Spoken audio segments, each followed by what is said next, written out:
Welcome to our channel. Today we how to use BigCommerce for dropshipping step by step clearly. Begin by creating an account on BigCommerce. Visit the BigCommerce website and click on the Start a Free Trial button. Fill in your basic information, including your name, email, and password.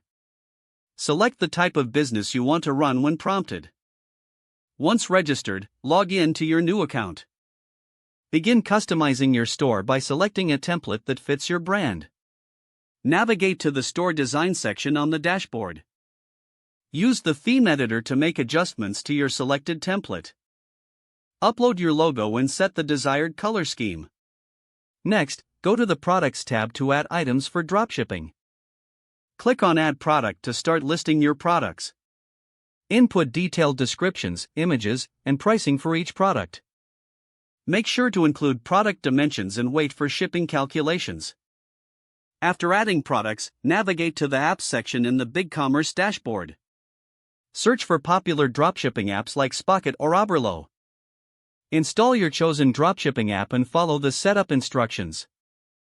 Connect the app to various suppliers to access their product catalogs. Browse available products and select what you want to sell. Import those products into your BigCommerce store. Next, set up payment gateways to accept customer payments. Go to the Advanced Settings and click on Payments.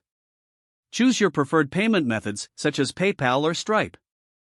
Once configured, head to the Shipping settings. Set up domestic and international shipping options based on your target market. Adjust shipping rates according to the supplier's practices. Now focus on setting up your store's tax settings. Under Advanced Settings, find the Taxes section and customize your tax rates based on your location. Prepare your store for launch by reviewing your product listings and pages.